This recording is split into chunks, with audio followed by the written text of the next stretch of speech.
पहले से ही विभा को कपड़े धोने का बड़ा शौक था। कभी नल के नीचे तो कभी तालाब के पास। अरे मेरी नीली वाली लुंगी नहीं दिख रही है। विभा की अम्मा, कहाँ रखी है लुंगी? अरे वो तो विभा ने परसों ही धोकर रखी थी आपकी अलमारी में, देखो वहीं होगी। वो ना मैंने आज धो दी, मुझे लगा कि गंदी हो गई होगी। अरे कैसे गंदी हो गई थी? उसे तो मैंने पहना भी नहीं। हे भगवान, इस लड़की के कपड़े धोने की आदत से परेशान हो गया हूँ मैं। जितना तो घर में राशन नहीं आता, उससे कहीं ज्यादा डिटर्जेंट पाउडर का खर्चा है। इसकी शादी करवा दो, शादी। जाए अपने घर में ही करे काम, फिर चाहे घर के कपड़े धोने हो या पूरे गांव के। हाँ ठीक बोल रही हो, देखता हूँ मैं कोई लड़का। वो दिन भी आ जाता है जब विभा को देखने लड़के वाले आ जाते हैं। लड़की मुझे अच्छी लगी। होने वाली सास कहती है, बेटी अगर कुछ पूछना है तो पूछ लो। वैसे तो हमारी लड़की बहुत ही शर्मीली है, जो बोल दो वो मान लेती है, इसे क्या पूछना होगा। अरे कैसी बात कर रही हो माँ, मुझे इन लोगों के घर रहना है, सवाल तो कई है। हाँ हाँ बेटा, पूछ लो ना, क्या पूछना है। आप लोगों के घर कपड़े कौन धोता है? सास का मुंह बन जाता है। देखो, अगर तुम ये कहना चाहती हो कि तुम्हें कपड़े धोने नहीं आते तो सुन लो, कपड़े मैं ही धोती हूँ, लेकिन तुम्हारे आ जाने के बाद मैं रुमाल तक नहीं धोऊंगी। अरे चुप रहना भाग्यवान, बहू बेचारी घर आई नहीं, उसे डराना शुरू कर दिया। वो क्या है ना बिटिया, अभी तक तो ये कल्लू की माँ ही धोती थी, लेकिन अब तुम्हारे पापा तो दहेज में वॉशिंग मशीन देंगे ही।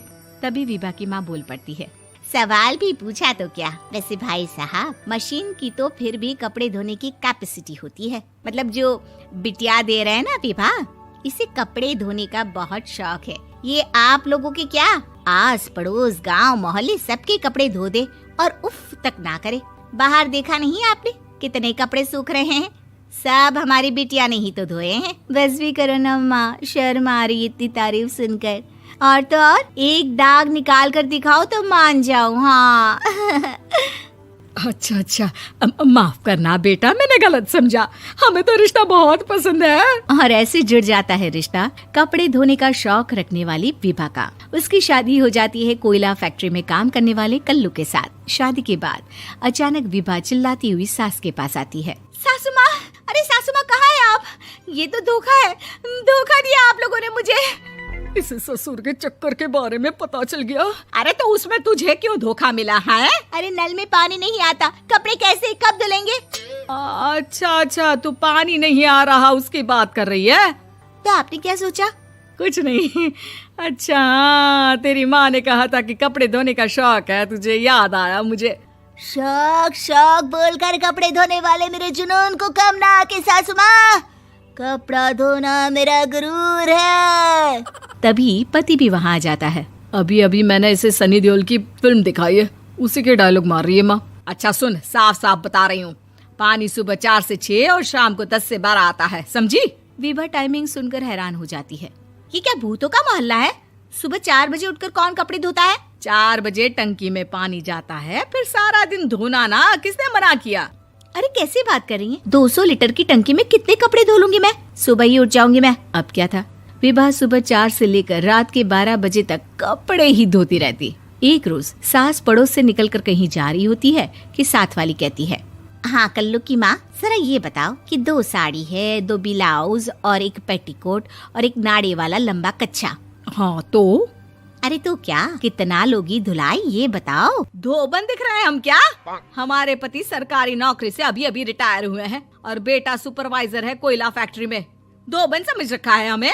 हाय रे कल्लू की अम्मा, माफ कर दो, वो तो मोहल्ले में यही सब बता रहे थे कि तुमने बहू को कपड़ा धुलवाने के काम में लगा दिया है। सास को पड़ोसन की बात सुनकर गुस्सा आ जाता है। वो घर पहुंचती है जहां घर के बाहर ही इतने सारे कपड़े सूख रहे होते हैं जितने कि किसी धोबन के घर पर। अरे ओ कल्लू की दुल्हन, बाहर निकल।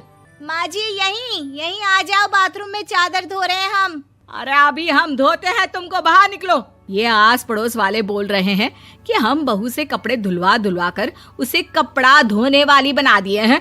अरे छोड़ो ना माँ जी, किन लोगों की बातों में आती हो? आस पास के लोगों का तो काम ही होता है कि वो किसी तरह सास बहू को लड़ा दे।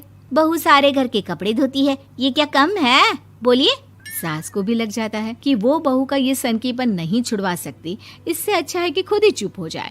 एक रोज सास और बहू मंदिर जाते हैं, जहाँ सास की साड़ी वहाँ खड़ी भीख मांगने वाली से मिलती है। माँ जी क्या बात है, आपकी साड़ी उस भिखारन से कितनी मिल रही है ना? हाँ हाँ देखो तो, दोनों की साड़ी मिल रही है। क्या बात है कल्लू की अम्मा, तुम खुद को तो अफसर की बीवी बताती हो और ऐसी सिंपल सी प्लेन साड़ी पहनकर घूमती हो। सिंपल और प्लेन नहीं है ये साड़ी। तो क्या सोने के धागे से फूल बने हैं? कुछ भी सासू माँ, कुछ भी। हाँ, बने थे इस साड़ी में सोने के धागे से फूल। मेरे पति लेकर आए थे मद्रास से स्पेशली मेरे लिए 10,000 की। ताहे भाई साहब इस भिखारन के लिए भी सेम टू सेम साड़ी लेकर आए होंगे 10,000 की।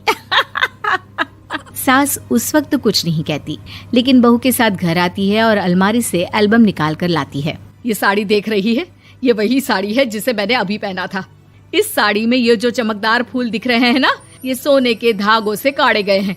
लेकिन तू लोकल वॉशिंग मशीन ब्रश से घिस घिस कर सारे फूलों को निकाल कर साड़ी प्लेन कर दी।